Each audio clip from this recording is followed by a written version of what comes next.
You hate government, one of them libertarian types, or maybe you just can't stand the president, gun grabbers, or warmongers. Me too. That's why I invented LibertyStickers.com. Well, Rick owns it now, and I didn't make up all of them, but still, if you're driving around and want to tell everyone else how wrong their politics are, there's only one place to go. LibertyStickers.com has got your bumper covered. Left, right, libertarian, empire, police, state, founders quotes, central banking. Yes, bumper stickers about central banking. Lots of them. And, well, everything that matters. LibertyStickers.com. Everyone else's stickers suck. All right, you guys. Welcome back to the show. I'm Scott Horton. It's my show, the Scott Horton Show. All right, our first guest today is our good friend Gareth Porter, independent historian and journalist, writer for Interpress Service, IPSnews.net, and TruthOut.org. And he wrote the book on it, Manufactured Crisis, the previously untold story of the Iran nuclear scare. It's told now. Welcome back to the show, Gareth. How you doing? Hi, Scott. Glad to be back again. Thanks. Very happy to have you here. So, kind of different than usual. Instead of really interviewing you about actual journalism that you've done, stories you've broken, lies you've debunked lately, at least to start here, I want to ask you to speculate about the very short-term future here. Are we going to get a nuclear deal at these talks in Vienna? I'm saying probably not, and almost certainly probably not. In other words, it looks to me like the die has already been cast here. At best, they're going to agree to some kind of postponement of what I think is inevitably going to be a breakdown of these talks. And the reason is that the United States has made a decision really to make demands on both the enrichment side and on the question of lifting sanctions, which are simply not going to be acceptable to Iran. I think that much is clear, that those two issues are not just not decided, but that the two sides are irrevocably on a collision course in regard to those issues. Okay, so if you were there, can you see a way around? I mean, how to split the difference where both sides could actually be happy about it? Well, I mean, particularly, let's start with the enrichment side of the equation.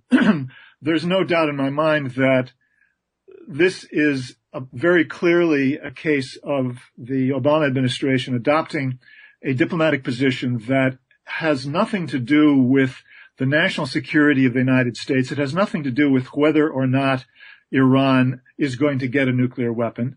It has everything to do with politics, and specifically the politics of dealing with the Israeli lobby and its minions on Capitol Hill, because we know for a fact that John Kerry has just announced that the United States is demanding a position with regard to the level of centrifuges or enrichment capacity on the Iranian side that would give the United States the so-called breakout timeline of at least 1 year. Now that has to be understood in the context of the initial U.S. position announced by Kerry himself last April, and I've written about this several times, that the United States would demand a breakout timeline of between 6 and 12 months. In other words, the United States has moved the goalpost very significantly from its initial position. The Iranians have clearly already met the initial position that Kerry articulated by agreeing, as has been reported by the New York Times and elsewhere, and myself, to essentially draw down its stockpile of low-enriched uranium. If that stockpile is drawn down to close to zero, that would bring the timeline for breakout, this theoretical measure, which nobody believes makes any sense anyway, to somewhere between 9 and 11 months, and let's say 9 or 10 months. And so that already satisfies the initial position that had been articulated by Kerry. But somewhere along the line in June or July, the Obama administration decided that it wanted more and would demand more, at least a year and perhaps more than a year. And that's why they're still demanding, even though the Iranians have already agreed to draw down the stockpile, which would accomplish the same thing as a reduction to a very small number of centrifuges. They're now still demanding that Iran has to agree to a substantive reduction in the number of centrifuges. So that's playing to a political constituency. Again, it has nothing to do with the realities of, the nuclear weapons issue. And I think this simply underlines once again what we've talked about on your show so many times, which is that U.S. policy in national security has nothing to do with the actual facts of the situation on the ground or in the air or anything else. It has to do with domestic politics. Mm-hmm. So is this just sabotage? This is Kerry making an offer that he knows they can't possibly accept? Well, I don't know that it's Kerry personally, but yeah, I think it's certainly it's making an offer that they should know that Iran can't accept. But I think that it's determined by some predisposition to have a result which can be presented clearly as a defeat of Iran, somehow a victory for the United States over Iran, because it's felt that that's necessary for the Obama administration's street cred with the right wing. So, I don't know whether you want to call it sabotage, but in any case, it's a position being taken in the knowledge that Iran would have a great deal of difficulty, if not, an impossibility to accept that position. Yep. It's unfortunate. Although, I don't know, man. It seems like if they're going to get an extension on the deal, well, we're only headed toward worse times with the Republicans coming into power, but it's still better than just giving up. I don't know. Well, the problem with the extension at this point is the logic of this situation is that the extension is not going to make any difference. And I don't know how the Iranians are going to respond. They may agree to an extension. I don't know.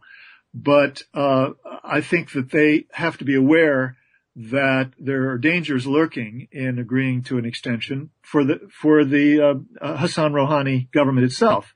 I mean, they're under fire for going along with an Obama administration, set of negotiations that looks to many in domestic politics in Iran as though it's simply not going to be in the interest of Iran. So, they are going to pay a political price for going along with this. If they understand certainly that the chances of the United States agreeing to a reasonable settlement here on both the enrichment issue and on the sanctions removal issue is close to nothing. So I have some doubt that the Iranians are going to be willing to do this. And if they do agree, I don't think that it's going to go beyond January. Yeah. So this is not something that is extendable beyond that period. I'm fairly confident. Yeah. Yeah. So, and again, the sanctions issue being very important there. The president can only do so much. He really needs Congress to go along, and that means John McCain and Lindsey Graham. So forget it. Scott, there are two different issues here, two very distinct issues. Oh, real quick too. So on the part of it that has to do with U.S. unilateral sanctions, you're right that Congress is a big problem. And the only way around that is a commitment by the administration that it would insist that this is in the national interest, that it will use all available means to ensure that the sanctions cannot be applied as long as Iran keeps its word. And I don't know if that's enough, but that would be part of it. And the second part of this problem, more important part, I think, at this moment, perhaps, is that the United States is now saying that even the oil and banking sanctions could not be removed permanently they would have to be only suspended. In other words, the structure of the sanctions would remain in place. And this is not going to be acceptable to Iran because, as an Iranian expert, economics expert just pointed out in the last few days, if the sanctions are not actually lifted on the central bank of Iran, nobody is going to do business with Iran because they're going to be afraid that they will be regarded by the U.S. Treasury Department as somehow violating sanctions, and therefore they will shy away from it. And so they are very clear on this, that the banking sanctions and the oil sanctions have to be lifted, not simply suspended. So that is a deal breaker right there. Yeah. All right. Well, I know you got to go, so we'll go ahead and stop there, but I appreciate it. Thanks so much, Scott. Talk to you soon. Bye-bye. That's the great Gareth Porter, everybody. Breaking the bad news. Hey, Al, Scott Horton here. It's always safe to say that one should keep at least some of your savings in precious metals as a hedge against inflation. And if this economy ever does heat back up and the banks start expanding credit, rising prices could make metals a very profitable bet. Since 1977, Robertson Roberts Brokerage Inc. has been helping people buy and sell gold, silver, platinum, and palladium, and they do it well. They're fast, reliable, and trusted for more than 35 years. And they take Bitcoin. Call Robertson Roberts at 1-800-874-9760 or stop by rrbi.co.